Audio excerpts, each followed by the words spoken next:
Welcome back in. He is a Grammy Award winner, and he's got a show coming up right here in the Bay.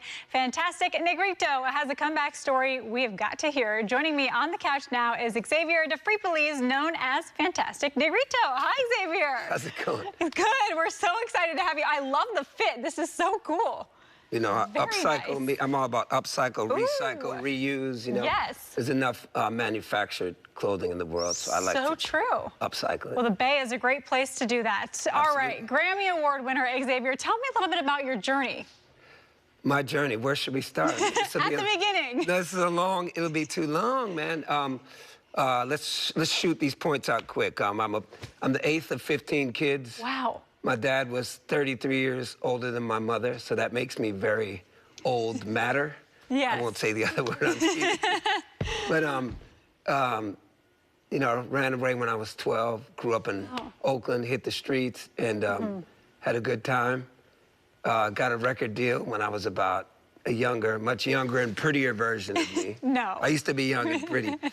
And in somewhere back in the 90s, and then, you know, $1 million record deal. I thought I have it all, living on top of the world. My label mates were Nine Inch Nails and Tupac and Snoop and Dre. And then at the peak of my kind of delusional life in L.A., I was in a car accident. Yeah. And I woke up 3 weeks later, damaging my playing hand. As you can see, Wow, yeah. I have a clump of a hand, and so I thought my life was basically over. You know, you living high on the hog there in L.A., and then it all came to an end. And 3 weeks in a coma was like the best sleep I ever had. Wow, yeah, I bet it was. Yeah. But tell me how you came back from it, because you didn't let it get you down. I mean, you really Well, no, it got me down, because it's okay to be down. Yeah, because when you're down, then you can only go up. It's so true, yeah. So, you know, I decided actually to just come on back to Oakland, and then I decided to quit music for good, because I was like, I'm just done, and I started doing other things. I think I could say I was a pretty famous marijuana cultivator. Oh, wow. Yeah, sure, legally, by the book, you know. Yeah. Legally. Perfect. And so I sold all my instruments, thought I'd never was interested in playing music again, and then I had a son. My son was born, and then I figured out that he liked music, so then started playing music again, and people said, well, man, you can't do this again. You had your time in the 90s. You're too old now. Your music's weird and genre non-specific. And so I just started to play at the BART station, play at the train station. One day a kid comes up to me and says, hey, your style's real different. Would you like to try out for the Tiny Desk contest? And I was like, I never heard of that. No thanks. So this person came back again. I was like, I'm not interested in contests. Probably by the 8th time, I decided I'd say, you know what, let's try this contest. So I just, you know, did a song in an elevator, one take, and still didn't know what Tiny Desk was. And the next day, they called me and said, you beat 7,000 young hipsters. And I was wow. That was life-changing. So that was my comeback, kind of, if you call it a comeback. So tell me a little bit about your music. You say it's genre non-specific. Do you have a goal when you're making music? Like, what is the sound you want to have? Absolutely no goals. I think, you know, wanting, for me, it leads to destruction. Okay. I don't want anything. I like to just contribute. And there's a power in being, you know, middle-aged doing this, because you don't really want anything. I don't want to be famous. I know that, you know, I've had money. I don't really want that. I think I want to do good things with the rest of my life. And I think that usually means living for other people.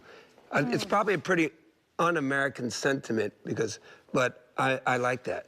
I found myself by playing at BART every day. That's where I discovered, like, oh, wow, me, I can contribute to people getting off the train. Yeah, making their day a little bit better. Absolutely. That's awesome. That's very cool. Tell me about, you know, you won Grammys. Tell me, what is that feeling like? I mean, that must just be so crazy.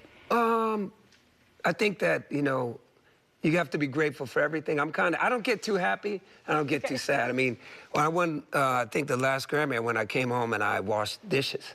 Yeah. So, it's good. Look, you know, we have to celebrate everything's our teacher. So the great things, I don't try to get too high on them, and I've been down, you know, I lost my hand.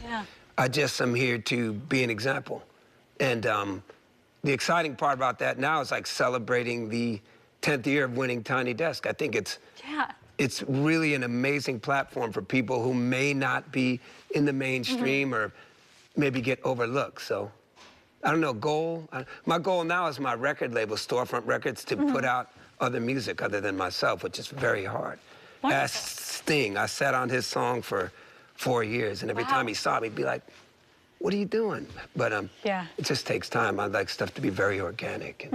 Okay, wonderful. Now, I want to talk about your show because you have a show coming up soon in Menlo Park at the Guild. I do. So let's talk about that. How are you feeling about this show?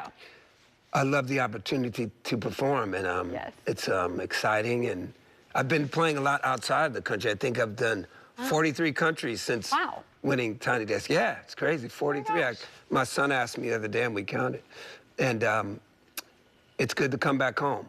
Very cool. Do you have a favorite place you've been? That's not fair. They're A lot all of cool people for will be different angry. reasons. Yeah, so true. Yeah, no, I like just, people, open hearts, loving people, and come to get down and Yeah. celebrate waking up every day. Wonderful. So in just a minute, I'm going to have you go over there to perform a song. So tell me what song you're going to perform for us today. Well, I see it on the screen right there. I think I'll perform, I didn't plan on doing that, but why don't I do that? Sure. It's close to Valentine's Day, and it was really a cool song to write. It's called I Hope Somebody's Loving You.